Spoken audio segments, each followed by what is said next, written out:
Ma femme a demandé, pourquoi m'ignores-tu et ne veux-tu pas de moi? J'ai souri et j'ai dit, je sais ce que tu as fait, et je ne veux pas de toi après ton amant. Ma femme a rougi. Tout a commencé un jeudi soir ordinaire, dans la cuisine tranquille de notre maison à 2 étages à Rennes. La pluie tapotait contre les vitres. L'odeur de l'ail sauté flottait dans l'air et le doux bourdonnement du lave-vaisselle se faisait entendre en bruit de fond, mais mon esprit était loin du dîner. Ambre était appuyée contre le comptoir, son peignoir légèrement ouvert, un verre de vin dans une main, ce sourire malicieux familier flottant sur ses lèvres. « Pourquoi ne t'approches-tu pas » a-t-elle murmuré en traçant le bord du verre avec son doigt. Je n'ai pas bougé. Au lieu de cela, je suis resté raide près de l'évier, le dos à moitié tourné vers elle, la voix basse, mais tranchante comme une lame. Je ne veux pas d'intimité avec toi après ton amant. Elle s'est figée. Pour la première fois depuis des années, j'ai vu la vérité la frapper en plein visage. Non pas avec ma main, non pas avec des cris, mais avec cette seule phrase. Quoi? De quoi parles-tu? Son sourire a vacillé, se tordant en une grimace de confusion. Étienne, es-tu sérieux en ce moment? Je n'invente rien, ai-je dit, me tournant enfin pour lui faire face. Ton comportement a écrit chaque phrase de cette histoire. J'ai juste décidé de commencer à la lire à voix haute. Son verre de vin a cliqueté contre le comptoir un peu trop fort. Tu es paranoïaque. Tu as toujours été dramatique, mais ça. Elle a laissé échapper un rire tremblant. C'est juste. C'est insensé. J'ai croisé les bras. Je n'ai pas haussé la voix. Je n'ai même pas scié. Tu penses que les téléphones verrouillés, les promenades nocturnes et les rires discrets devant des textos passent inaperçus? Je ne suis pas stupide, Ambre. Elle s'est repoussée du comptoir et s'est dirigée vers moi, sa voix montant. Oh, alors maintenant je ne peux plus avoir d'amis? Tu es contrôlant maintenant? C'est de ça qu'il s'agit? Tu te sens négligé, alors tu te montes des histoires dans ta tête? Je l'ai regardé comme un homme qui voit s'effondrer quelque chose en quoi il croyait. Non, je me sens trahi. C'est très réel. Son visage s'est tordu. Qui t'a dit quelque chose? Quelqu'un t'a parlé? Personne n'a eu besoin de le faire, ai-je dit doucement. C'est toi qui l'as fait. Ambre a levé les bras en l'air, arpentant la pièce maintenant. Incroyable. Tu transformes tout notre mariage en une sorte de conspiration parce que je fais des promenades et que j'envoie des textos. Tu as besoin d'aide. Tu penses que je suis aveugle? J'ai fait un pas en avant. Ou juste faible? Elle s'est arrêtée, les bras croisés fermement sur sa poitrine, son peignoir maintenant serré comme une armure. Tu n'as pas de preuves. Tu te raccroches à n'importe quoi. Non, ai-je dit, la voix stable et froide. J'ai fini de me raccrocher à quoi que ce soit. Je suis juste fatigué de prétendre que je ne le vois pas. Pendant une seconde, le seul son était le tic-tac de l'horloge de la cuisine et le doux sifflement de l'eau qui bouillait sur la cuisinière. Puis elle a murmuré, presque suppliante, « Tu vas tout gâcher pour des soupçons ?» Je ne gâche rien, ai-je dit. C'est toi qui l'as fait, le soir où tu as cessé de me choisir. Et juste comme ça, je suis passé devant elle et j'ai attrapé ma veste. Pas de cris, pas de larmes, juste la vérité, brutée à nu. Parce que ce moment, c'était la fin de la comédie et le début de quelque chose de plus froid, de plus tranchant. Je m'appelle Étienne. J'ai 39 ans. Je travaille comme directeur adjoint dans un magasin de pièces automobiles local à Rennes. Rien de prestigieux.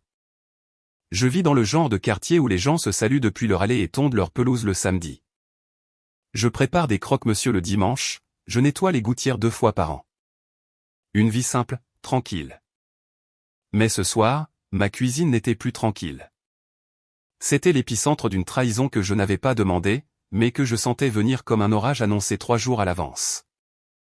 Et croyez-moi, cet orage ne faisait que commencer. 2 jours ont passé. Pas un mot n'a été échangé entre nous. Ambre se déplaçait dans la maison comme si tout allait bien, fredonnant en pliant le linge, me demandant si je voulais qu'elle rapporte quelque chose du magasin. Comme si de rien n'était. Comme si elle ne s'était pas tenue dans la cuisine 2 nuits auparavant pour m'accuser d'être délirant parce que je l'avais confrontée à une vérité qu'elle savait ne pas pouvoir nier. Mais je n'ai pas mordu à l'hameçon. Je n'ai pas crié. Je n'ai pas pleuré. Je n'ai rien exigé. J'ai juste observé, comme un homme regardant quelque chose de déjà mort mais qui marche encore. Chaque soir après le travail, je rentrais, prenais une douche, me changeais, mangeais en silence et m'asseyais sur le canapé. Pas de télévision, pas de musique, juste un silence assez épais pour être palpable. Et elle détestait ça. Ambre me jetait des coups d'œil par-dessus son livre, ses yeux cherchant des signes, n'importe quoi sur quoi travailler. Mais je ne lui donnais rien. Elle traînait près de la cuisine, me frôlant accidentellement, agissant comme avant, comme si elle pouvait me séduire pour reprendre le contrôle. Mais je ne la regardais pas une seule fois. Je ne jouais plus, et elle le savait. Le matin après cette dispute, j'ai arrêté de prendre mon café à la maison. Au lieu de cela, j'ai conduit 5 pâtés de maison plus loin jusqu'à un café niché entre un salon de coiffure et une librairie d'occasion, le café de la rue de l'Horloge. J'y étais allé une centaine de fois auparavant, mais maintenant, cela semblait différent, comme un terrain neutre. La cloche au-dessus de la porte a tinté quand je suis entré. La serveuse, Clara, une étudiante aux yeux endormis et au sourire rapide, m'a salué comme toujours. « Salut, Étienne. » Comme d'habitude ? J'ai hoché la tête. « Oui, merci. » J'ai pris la banquette du fond, celle près de la fenêtre d'où je pouvais voir la rue et les gens passer, vivre, avancer. J'ai regardé un couple de personnes âgées marcher main dans la main, leurs doigts entrelacés comme si c'était encore la première année de leur amour. J'ai regardé un jeune passer en skateboard, son sweat à capuche à moitié zippé, des écouteurs dans les oreilles, un sourire sur le visage comme si le monde n'avait pas encore essayé de le mordre. Je suis resté assis là, sirotant mon café noir, laissant la chaleur atteindre le fond de ma gorge et apaiser le froid qui s'était accumulé dans ma poitrine. Mon reflet dans la vitre ne mentait pas. J'avais l'air fatigué. Pas à cause du travail, pas à cause de l'insomnie, à cause de la trahison. Cela m'avait vidé de l'intérieur d'une manière que je ne pouvais pas tout à fait expliquer. Comme si on m'avait évidé, me laissant avec une simple coquille et des habitudes. Ce jour-là, je n'ai répondu à aucun texto. Ni à Marcus, mon vieil ami de l'université qui n'arrêtait pas de demander quand nous irions à nouveau à la pêche. Ni à ma sœur, qui sentait toujours quand quelque chose n'allait pas. Je n'étais pas encore prêt à parler. Qu'aurais-je pu dire, de toute façon ?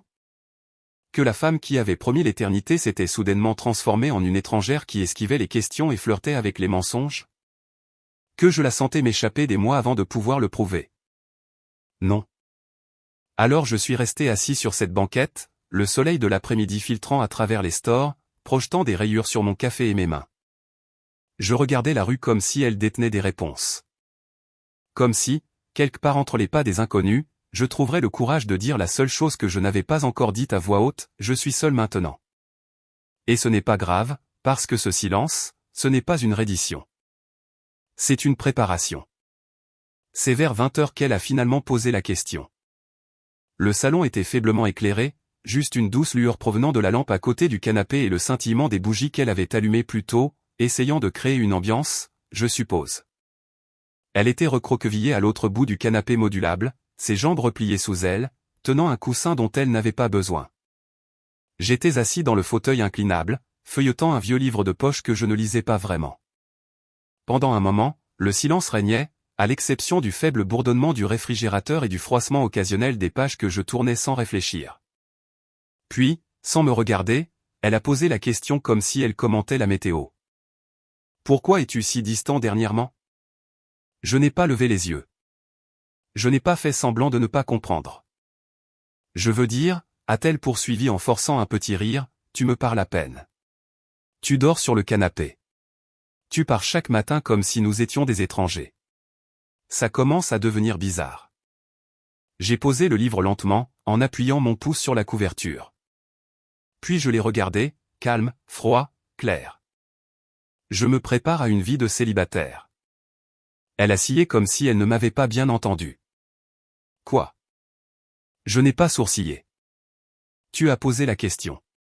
C'est ta réponse. Son sourire s'est effacé.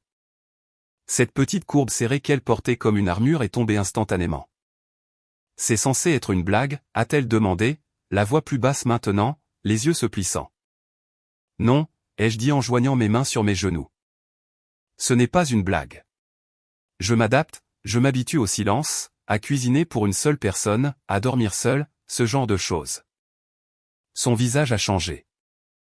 Une lueur de peur réelle a traversé ses yeux et, pour la première fois, elle n'avait pas de répartie prête. Pas de pirouette, pas de sarcasme, juste le silence. Elle s'est un peu penchée en avant, le coussin toujours serré contre sa poitrine comme une sorte de bouclier.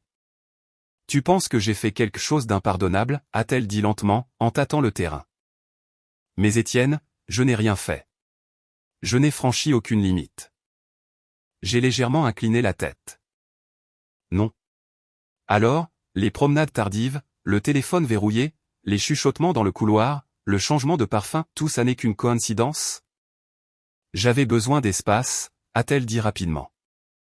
C'est toi qui es devenu distant en premier. Tu as arrêté de faire attention. J'ai failli rire. Failli. Mais j'ai gardé une expression neutre. Je n'ai pas arrêté de faire attention, Ambre. J'ai juste arrêté de réagir. Elle a ouvert la bouche, l'a refermée, puis l'a rouverte. Étienne, tu agis comme si tu étais déjà parti. Je me suis levé lentement, le cuir grinçant sous moi. Je ne suis pas encore parti, mais j'ai imaginé à quoi cela pourrait ressembler. Et honnêtement, ai-je haussé les épaules, ça ne me fait pas peur. Une inspiration brusque. C'est cruel. Non, ai-je dit en me dirigeant vers le couloir. Ce qui est cruel, c'est de prétendre que tout va bien alors que tu es émotionnellement ailleurs depuis des mois. Elle est restée assise là, figée. L'air entre nous était lourd de choses non dites. Pour la première fois, son masque s'est fissuré. Pas brisé, mais fissuré. « Est-ce que tu m'aimes encore » a-t-elle demandé, presque dans un murmure. Je me suis arrêté dans le couloir, une main sur le cadre de la porte. Je ne suis plus sûr de savoir à quoi ressemble l'amour. Mais je sais ce que l'on ressent avec le respect, et ça fait longtemps que ça manque. Je l'ai laissée assise là, la lumière des bougies vacillant sur son visage stupéfait. Et dans le silence qui a suivi, je l'ai entendu. Le son doux d'un coussin tombant sur le sol. Pas de cri, pas de porte qui claque, juste un changement. Un changement subtil et silencieux. Mais c'est comme ça que les choses se brisent parfois. Non pas dans des explosions, mais dans le bruit d'une femme réalisant enfin que l'emprise qu'elle pensait avoir lui échappe. C'était un mardi soir. L'air était épais d'humidité estivale, les criquets chantant au loin comme s'ils se fichaient que le monde s'écroule derrière notre porte fermée. Ambre a demandé si nous pouvions nous asseoir dehors. Je n'ai pas dit oui, j'ai simplement ouvert la porte moustiquaire et suis sorti sur le porche. Elle a suivi avec 2 tasses de tisane, la sienne à la camomille, la mienne intacte. Nous nous sommes assis l'un en face de l'autre dans ces vieilles chaises à bascule que nous avions achetées à cette brocante à Fougères. J'aimais beaucoup ce porche. Maintenant, il semblait être un territoire neutre, comme l'endroit où un cessez-le-feu est déclaré, mais où la guerre n'est pas terminée. Ambre a replié ses pieds sous elle, essayant de paraître douce, inoffensive. Ses yeux étaient vitreux, et je ne savais pas si c'était à cause de la lumière du porche ou de quelque chose qui couvait sous la surface. Elle a siroté sa tisane et a dit, « Pouvons-nous s'il te plaît parler ?» Vraiment parler ? Je n'ai pas répondu, je l'ai juste regardé.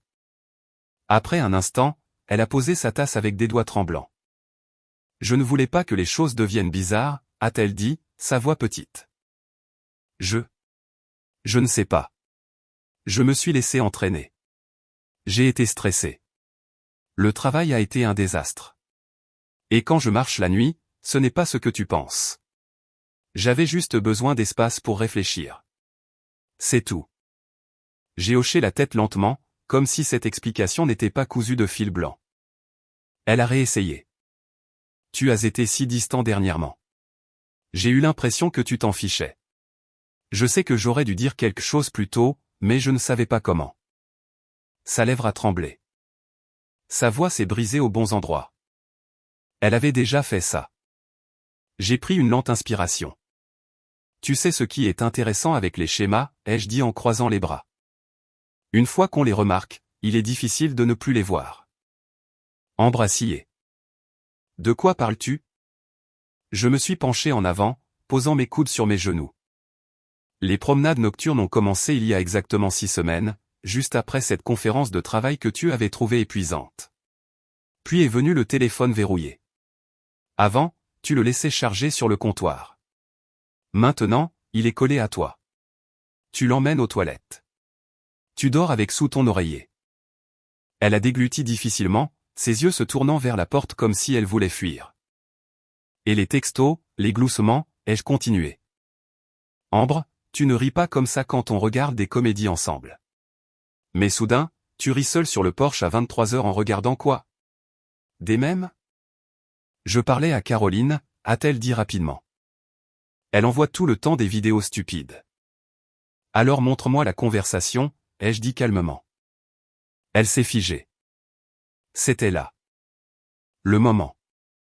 Ce subtil raidissement des muscles autour de sa bouche, le délai, l'hésitation. Étienne, ce n'est pas un tribunal, a-t-elle murmuré. Non, ai-je dit. C'est notre vie, et je ne fais que lister les choses que j'ai remarquées. C'est tout. Elle a essayé de sourire. Ça n'a pas fonctionné.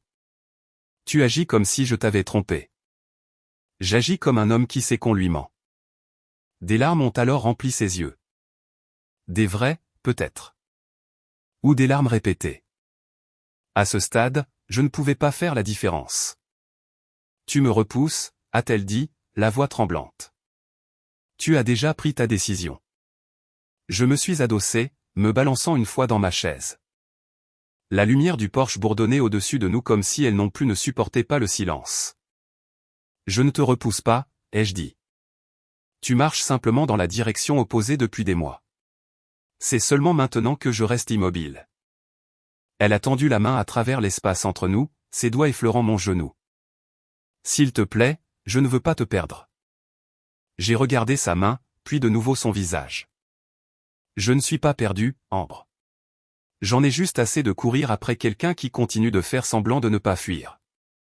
Elle a retiré sa main lentement, son visage se décomposant, pas d'un coup, mais par étapes, comme si même son déni commençait à perdre de sa force. Les criquets continuaient de chanter, et je la regardais, silencieux et immobile, alors que le masque qu'elle avait porté si fermement a finalement commencé à glisser. C'est arrivé le lendemain soir, comme une offrande de paix servie dans la graisse et la culpabilité. Je suis rentré à la maison avec une odeur de poulet frit croustillant, poivré, exactement comme elle savait que je l'aimais. La table de la salle à manger était dressée correctement pour une fois, des bougies, du vin déjà versé, une musique douce fredonnant à bas volume depuis son téléphone. Ambre se tenait près de la cuisinière, s'essuyant les mains sur un torchon, arborant ce sourire prudent, celui qu'elle utilisait quand elle voulait quelque chose mais ne voulait pas encore le dire. Le dîner est presque prêt, a-t-elle dit d'un ton léger. Je pensais qu'on pourrait s'asseoir ensemble. J'ai enlevé ma veste, les suspendu, sans faire de commentaire. Nous nous sommes assis l'un en face de l'autre, la lueur des bougies dansant entre nous comme si elle essayait d'adoucir les angles. Elle m'observait attentivement alors que je prenais ma fourchette. Tu n'étais pas obligé de faire tout ça, ai-je dit. Je le voulais, a-t-elle répondu rapidement. Les choses ont été tendues. Je pensais que peut-être, si nous parlions simplement comme des gens normaux. J'ai coupé le poulet, le craquement sonore dans la pièce silencieuse. Les gens normaux ne préparent pas de dîner d'excuses sans s'excuser, ai-je dit calmement. Son sourire a vacillé. J'essaie, Étienne. D'essayer de faire quoi, ai-je demandé. De changer l'ambiance ou d'éviter la vérité? Elle a pris son verre de vin, a bu une petite gorgée, puis l'a reposé sans y toucher. Tu fais toujours ça, a-t-elle dit doucement. Tu me coinces avec les mots. Non, ai-je répondu. Je pose des questions directes. Toi, tu tournes autour du pot. Elle a inspiré lentement. Que veux-tu que je dise? J'ai croisé son regard, ma voix égale. Je veux que tu me dises qui il est. Sa main s'est resserrée sur le pied du verre. Il n'y a personne, a-t-elle dit automatiquement. Je n'ai pas répondu. J'ai juste attendu. Les secondes se sont étirées. La cire de la bougie coulait. Finalement, ses épaules se sont affaissées. D'accord, a-t-elle murmuré. Il y a quelqu'un. J'ai hoché la tête une fois. Continue. Ce n'est pas ce que tu penses, s'est-elle empressée de dire. Rien de physique. Nous n'avons pas franchi cette ligne. Mais vous vous en êtes approché, ai-je dit. Elle a dégluti. On parlait beaucoup. Il écoutait. C'est ça l'aveu, ai-je dit. Tu t'es lié à un autre homme dans mon dos. Ses yeux se sont remplis de larmes. Je ne l'ai pas planifié. C'est juste arrivé comme ça. Ce n'est jamais vrai, ai-je dit doucement. Elle a baissé les yeux sur son assiette. Tu as arrêté de faire attention, a-t-elle murmuré. Tu étais toujours fatigué, toujours distrait. Je me sentais invisible. J'ai posé ma fourchette doucement. J'ai fait des heures supplémentaires pour entretenir cette maison, ai-je dit.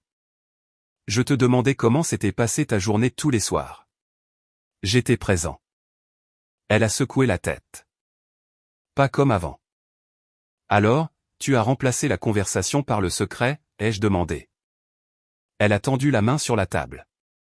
J'étais seul. Tu étais marié, ai-je répondu en retirant ma main. Des larmes coulaient maintenant sur ses joues, silencieuses et régulières. Je ne voulais pas te faire de mal. Mais tu l'as fait, ai-je dit. Et ensuite, tu as essayé de me faire croire que c'était de ma faute. Elle s'est couvert le visage. J'avais peur que tu partes. Je me suis levé lentement. Tu aurais dû avoir peur de perdre ma confiance, ai-je dit. Les bougies continuaient de brûler. Le poulet refroidissait. Et pour la première fois, elle a cessé de prétendre que c'était quelque chose dont nous pouvions nous sortir en parlant. Nous sommes restés en silence après sa confession. Le genre de silence qui ne purifie pas l'air, il l'épaissit. Ambre s'essuyait les joues avec le coin d'une serviette, mais je ne lui ai offert aucun réconfort. Je ne pouvais pas. Le poids entre nous n'allait nulle part. Elle a reniflé. Je suis juste contente qu'on en parle. Je me suis penché en avant lentement, mes mains jointes devant moi, les yeux fixés sur les siens. Tu as dit que j'avais arrêté de faire attention. Elle a levé les yeux, hochant la tête, pleine d'espoir. Oui, je veux dire, ce n'est pas une attaque, Étienne. C'est juste que... J'ai senti une distance. Ce n'est pas vrai, ai-je dit, ma voix basse et égale. Je n'ai jamais cessé de me soucier de toi. Je ne me suis pas volatilisé. Je n'ai pas disparu la nuit. Je n'ai pas mis de mots de passe sur tout tes rides dans mon téléphone comme une adolescente. Elle a scié, stupéfaite par le calme derrière les mots. J'étais là, ai-je continué, à faire le café, à remplacer les ampoules, à te demander comment s'était passée ta journée, à écouter. J'étais là quand tu étais partie, Ambre. Sa mâchoire s'est crispée. Je ne suis allé nulle part. Alors, donne-moi son numéro. Ça l'a stoppé net. Quoi, a-t-elle demandé, le souffle coupé. Je veux son numéro. Sa bouche s'est ouverte, puis s'est refermée. Elle s'est agitée sur sa chaise. Je ne pense pas que ce soit nécessaire. Ça l'est pour moi. Étienne, il ne se passe rien maintenant. C'est fini. Je n'ai pas demandé si c'était fini. J'ai demandé son numéro. Je ne l'ai plus, a-t-elle dit trop rapidement. J'ai souri, mais cela n'a pas atteint mes yeux. Si, tu l'as. Non, je. Si, tu l'as, ai-je répété, la voix ferme maintenant. Nous le savons tous les deux. Dis simplement que tu ne me le donneras pas. Elle a baissé les yeux, secouant la tête. Ce n'est pas juste. Tu agis comme si je t'avais trahi physiquement. Tu m'as trahi émotionnellement, ai-je dit. Et maintenant, tu essaies de cacher la preuve. Je ne cache rien, a-t-elle lancé. Alors donne-moi le numéro. Je ne l'ai pas, Étienne. Sa voix a rebondi sur les murs de la salle à manger, forte, stridente et légèrement tremblante. Je me suis levé calmement. Qu'est-ce que tu fais, a-t-elle demandé en se levant avec moi. Tu fais tes valises, Étienne? Je me suis tourné vers le couloir. Tu ne veux pas dire la vérité. C'est ton choix.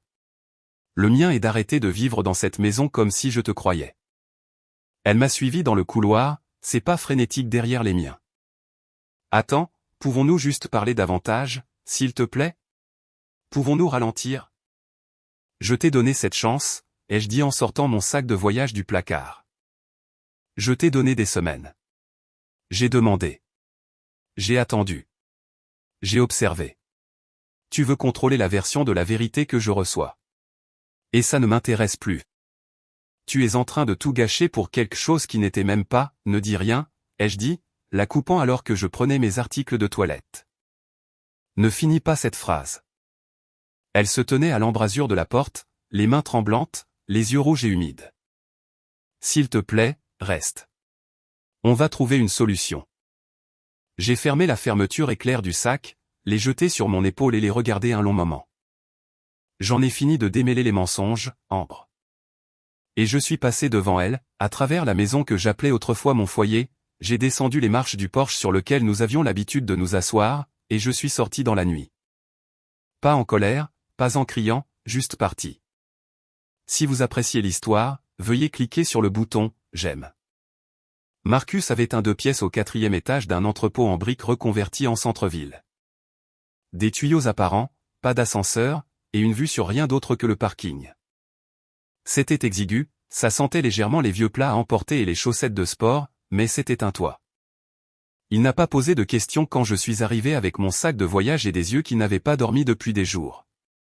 Il a juste sorti une couverture du placard, m'a lancé la télécommande et a ouvert 2 bières. C'était le genre d'ami qu'il était. Il n'avait pas besoin de connaître toute l'histoire pour savoir que la tempête avait éclaté. Tu restes aussi longtemps que tu en as besoin, a-t-il dit, la voix basse, en regardant le match, mais sans vraiment le regarder.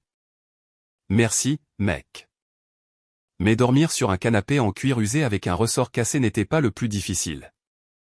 C'était l'attente. Je n'en avais pas fini. Quelque chose en moi ne tenait pas en place. La partie de moi qui lui faisait confiance, cette partie était morte. Mais la partie qui avait besoin de toute la vérité, celle-là était vivante et agitée. Alors le lendemain matin, j'ai commencé à observer. J'avais encore accès à notre calendrier partagé. Elle n'avait pas pris la peine de changer le mot de passe. Des rendez-vous chez le dentiste, des coupes de cheveux, et quelque chose de vague, réunion, 18h, tous les jeudis depuis 5 semaines. Pas de lieu, juste ça. Je me suis garé en face du café du coin où elle prétendait aimer travailler ces derniers temps et j'ai attendu. À 17h59, elle est sortie, bien coiffée, habillée comme si elle allait quelque part où l'on ne sert pas de café au lait. Elle a vérifié son téléphone, puis a tourné au coin de la rue à pied et est montée dans une berline bleu foncé qui s'est approchée sans ralentir. Je ne pouvais pas voir clairement son visage, mais il s'est penché et lui a embrassé la joue comme si c'était une routine, comme s'il l'avait fait 100 fois. J'ai serré le volant, mes jointures blanchissant, mais je n'ai pas bougé. Je n'allais pas tout gâcher. Pas encore. Le lendemain, je l'ai suivi à nouveau. Même routine, même gars, mais cette fois, je les ai suivis hors de la ville. Ils se sont arrêtés dans un quartier résidentiel calme, assez chic pour avoir des étayers, mais pas assez pour avoir des portails. Je me suis garé une rue plus bas et j'ai regardé alors qu'ils entraient dans une maison beige à 2 étages avec des volets verts. Sans hésitation. Elle avait le code du garage, puis la porte s'est refermée derrière eux. J'ai attendu là plus d'1 heure. Puis une autre voiture s'est garée dans l'allée. Une femme en est sortie, grande, peut-être dans la trentaine, tenant un sac de sport et un trousseau de clés. Elle est entrée par la porte d'entrée avec aisance. Ce n'était pas une visiteuse. J'ai regardé à travers le pare-brise, sentant quelque chose se nouer dans mon ventre. Quand la porte s'est rouverte, Ambre était partie. Le gars se tenait sur le pas de la porte, a embrassé la femme sur la joue et a pris son sac. Il a souri comme si c'était normal, parce que pour lui, ça l'était probablement. Il était marié, lui aussi. Et juste comme ça, la trahison est devenue plus lourde. Non seulement parce qu'elle avait menti, non seulement parce qu'elle l'avait choisi, mais parce qu'elle avait choisi quelqu'un qui jouait au même jeu. Maintenant, ce n'était plus seulement de l'infidélité. C'était un schéma, et j'en avais fini d'être un pion dans cette histoire. Le lendemain matin était couvert, ce ciel gris sourd qui rendait le monde plus silencieux que d'habitude. J'étais garé de l'autre côté de la rue de sa maison avant même que le soleil ne soit complètement levé, regardant la rosée s'accrocher à l'herbe de sa pelouse. Je n'avais pas prévu de grands discours. Je n'en avais pas besoin. J'ai juste attendu.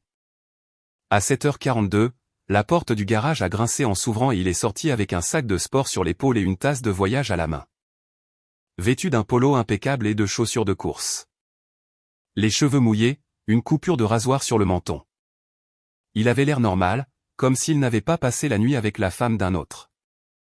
Je suis sorti de ma voiture et j'ai traversé la rue d'un pas calme et mesuré. Il s'est arrêté quand il m'a vu, assillé, puis a forcé un sourire poli comme si j'étais un voisin venu emprunter un râteau. « Puis-je vous aider ?» Je me suis arrêté à quelques mètres de lui. « Oui, je crois que vous l'avez déjà fait. » Son visage a changé, son sourire s'effaçant. Il a lentement baissé sa tasse. « Est-ce que je vous connais ?» J'ai hoché la tête une fois. « Vous voyez ma femme. » Il a dégluti difficilement. « Je suis désolé. » « Qui ?» « Ambre, ai-je dit sèchement. Sa bouche s'est ouverte, mais aucun mot n'est sorti au début. Puis, oh, mon Dieu. Il a regardé par-dessus son épaule comme si quelqu'un pouvait l'observer, puis de nouveau vers moi. Écoutez, je ne savais pas. Je veux dire, elle m'a dit qu'elle était séparée. Je n'ai pas scié. Elle ne l'était pas. Il s'est frotté la nuque, ses yeux allant partout sauf sur les miens. Nous n'avons jamais. D'accord, nous ne voulions pas que ça aille aussi loin. C'est juste que. On parlait, c'est tout. Principalement. Ça a commencé innocemment.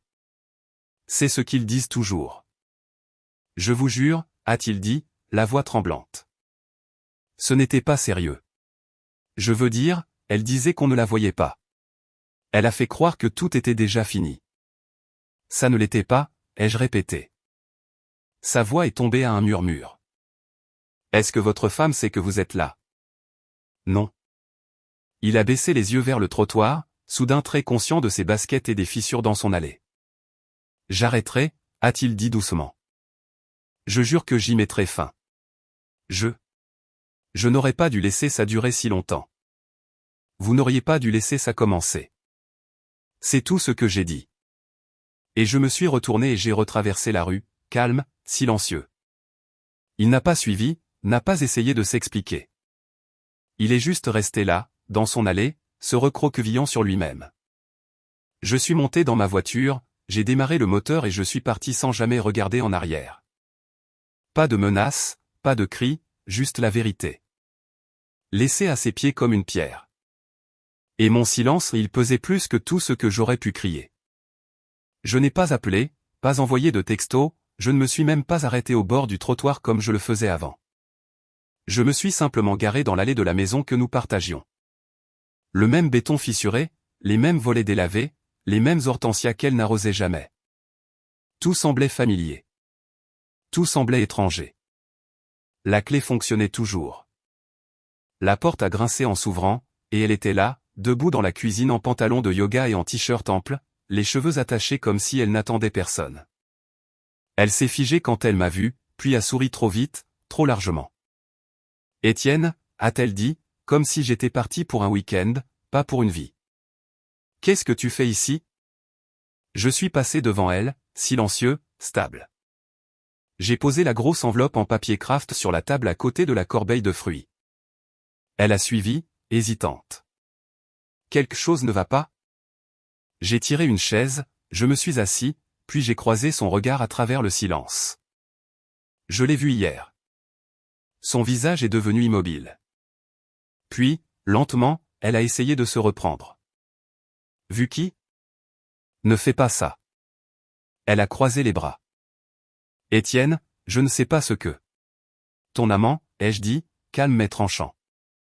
L'homme dans la voiture duquel tu te glisses tous les jeudis. Celui qui a sa propre femme. Celui qui avait l'air d'avoir vu un fantôme quand je me suis présenté chez lui. Elle m'a regardé, sillant des yeux. J'ai continué, la voix égale. Il a tout avoué. A juré que c'était juste émotionnel, que ça n'était jamais devenu physique. Il a aussi promis que c'était fini. J'ai tapoté l'enveloppe. Ça aussi, c'est fini. Elle a baissé les yeux sur l'enveloppe comme si elle pouvait lui brûler les doigts. Tu as apporté des papiers, a-t-elle demandé, la voix soudainement cassante. Le divorce, ai-je dit. Déposé hier. J'ai déjà signé. Son souffle s'est coupé. Son visage a pâli. Tu ne peux pas être sérieux. Je le suis. Mais Étienne, on peut parler. On peut arranger ça. Ton amant t'a quitté hier, ai-je ajouté doucement, nettement. La couleur a complètement quitté son visage. Quoi? C'est fini. Il a mis un terme. Je crois que je l'ai secoué. Alors te voilà de retour à la case départ. Elle a reculé comme si elle avait été frappée. Et puis, juste comme ça, le masque est tombé. Le faux sourire, le tremblement, la performance disparut. Ce qui a suivi, c'était le feu. Espèce d'arrogant. Elle n'a même pas fini sa phrase, elle a juste frappé la table avec la paume de sa main si fort que l'enveloppe a sauté. J'ai fait une erreur. Tu en as fait des dizaines, ai-je répliqué. Des mensonges, des secrets, cacher une seconde vie dans notre maison. Ce n'est pas une seule erreur. C'est ce que tu es devenu. Tu m'as abandonné émotionnellement. Je cuisinais pour toi. Tu n'étais plus la même. Tu ne m'as jamais donné la chance de l'être, ai-je dit. Tu es juste parti. Tu ne me l'as juste pas dit. Elle a attrapé une assiette sur l'égouttoir, une des belles, celle que nous avions eue pour notre anniversaire, et l'a jetée contre le mur. Elle s'est brisée. Je n'ai pas sourcillé. Tu veux faire de moi le méchant, ai-je demandé. Très bien. Dis que je suis froid, dis que je suis distant, mais ne dis pas que je suis aveugle. Plus maintenant. Elle se tenait là, la poitrine haletante, le mascara coulant sous ses yeux. Je t'ai tout donné, a-t-elle craché. Non, ai-je dit doucement. Tu lui as donné la partie de toi qui était à moi. Le plat suivant a volé plus fort, un verre de vin cette fois, explosant contre les carreaux du sol. Je te déteste, a-t-elle murmuré. Tu détestes t'être fait prendre, ai-je répondu. Tu étais censé te battre pour moi. J'étais censé être ton mari, ai-je dit. Tu ne voulais pas de ça. Un silence épais et électrique a plané. Puis elle s'est laissée tomber sur une chaise, respirant fort, la rage se transformant en incrédulité. Alors c'est tout. C'est la fin. Je me suis levé lentement. Non, ai-je dit. C'est le début. Pour moi. J'ai laissé l'enveloppe là, sur la table, et je suis sorti, le bruit du verre brisé crissant sous mes chaussures. Chaque pas ressemblait à une libération. Derrière moi, la maison semblait enfin honnête, laide, bruyante, en ruine, mais ne faisant plus semblant. Il a fallu moins d'une semaine après la finalisation des papiers pour qu'Ambre commence sa campagne. D'abord sont venues les publications vagues, ces citations fatiguées et à moitié cuites sur le choix de la paix plutôt que de la douleur et le fait de se défaire de la toxicité. Puis les publications moins subtiles. Un selfie flou avec des yeux rougis légendés, on pense connaître quelqu'un. Suivi d'une douzaine d'émojis de cœur brisé. Elle ne m'a pas identifié. Bien sûr, elle n'en avait pas besoin. Les gens savaient. Nous avions des amis en commun, une petite ville, une histoire partagée. Nos noms n'avaient pas besoin d'être en néon pour que le message passe. Elle voulait contrôler le récit, se présenter comme la femme blessée, rejetée par un mari froid et distant qui avait cessé de montrer de l'affection et lui avait refusé son amour comme punition. Ces mots, mot pour mot. Cela aurait pu fonctionner si les gens n'avaient pas observé le lent délitement depuis des mois. Le premier commentaire qui l'a contredite est venu de Lise, notre ancienne voisine. Elle a écrit « Ambre, nous étions tous là. Ne réécris pas l'histoire maintenant. » Puis est venu Romain, mon plus vieil ami de l'université, tu n'as pas le droit de jouer la victime après ce que tu lui as fait. Et puis Michel, tu m'as dit toi-même que tu voyais quelqu'un d'autre. Ne fais pas l'étonner maintenant que ça te rattrape. Un par un, les vannes se sont ouvertes. Pas d'insultes, pas d'attaques, juste des faits. Des vérités calmes et fermes. Ambre a d'abord essayé de répondre, en supprimant des commentaires, en bloquant des gens, en envoyant des messages privés à tous ceux qui ne s'étaient pas encore exprimés. Puis-je compter sur toi pour me soutenir? Mais la vérité avait pris de l'ampleur, et elle n'avait pas besoin de mon aide. Je n'ai jamais publié un seul mot. Je ne me suis pas défendu publiquement. Je n'ai pas corrigé sa chronologie. Je n'ai pas fait de capture d'écran de preuve. J'ai juste observé. Pas avec joie, pas avec satisfaction, juste de l'observation. De la même manière que je l'avais observé des semaines auparavant, tissant ses mensonges à la lueur des bougies, autour d'un poulet et d'un vin qu'elle n'aimait même pas. Finalement, elle a tout fermé. Son Facebook a disparu en premier, puis Instagram, puis le compte TikTok qu'elle n'utilisait de toute façon jamais vraiment. Disparu. Et juste comme ça, le personnage soigneusement construit qu'elle avait bâti et celle qui avait fait tout ce qu'elle pouvait s'est évanouie d'un simple clic. J'ai entendu plus tard qu'elle avait dit à quelqu'un de son studio de yoga qu'elle avait besoin d'une désintoxication sociale, qu'elle était fatiguée de la négativité. Mais je savais ce qui s'était réellement passé. Le masque s'est fissuré trop largement, et il n'y avait aucun moyen de le réparer. Ambre avait bâti sa défense sur la performance, sur la pitié, sur la vérité sélective, sur une vulnérabilité mise en scène. Mais les gens ont vu clair à travers son jeu parce que la douleur raconte une histoire, mais les schémas, eux, disent la vérité. Et quand les gens ont commencé à comparer ses paroles à ses actions, le calcul ne tenait plus. Alors elle a disparu. Pas de la ville, pas du monde, but de l'espace où elle pensait pouvoir contrôler le récit. Et ce qui est resté dans ce vide, c'est le silence. Le genre qui ne supplie pas d'être réparé. Le genre qui a le son d'une conséquence. 6 mois ont passé. Assez longtemps pour que la poussière retombe, assez longtemps pour que les gens arrêtent de chuchoter et commencent à oublier. Je vais toujours au même café tous les matins. Le café de la rue de l'Horloge, la même banquette au fond, la même tasse ébréchée, la même serveuse qui sait que je le prends noir. Clara a obtenu son diplôme maintenant, mais la nouvelle fille, Sarah, m'a vite cerné. Un gars tranquille, lève-tôt, qui donne de bons pourboires, qui reste dans son coin. Et j'aime ça comme ça. Plus de questions, plus de comédie, juste moi, une banquette dans un coin, et la paix. Un matin au début du printemps, Marcus s'est glissé sur la banquette en face de moi, sans y être invité mais bienvenu. Il avait un large sourire sur le visage, le genre qu'il arborait quand il avait des ragots qu'il ne voulait pas admettre être des ragots. « Tu as entendu parler d'Ambre » a-t-il demandé en sirotant une tasse en carton comme s'il essayait de paraître décontracté. Je n'ai pas levé les yeux de mon café. Non. Elle travaille chez ses parents. À la ferme près de Château-Giron. Cela m'a fait marquer une pause. Ambre talon sur le gravier, brunch en ville, Ambre qui se moquait de tout ce qui était rural et dans une ferme? Sérieusement, ai-je dit en haussant un sourcil.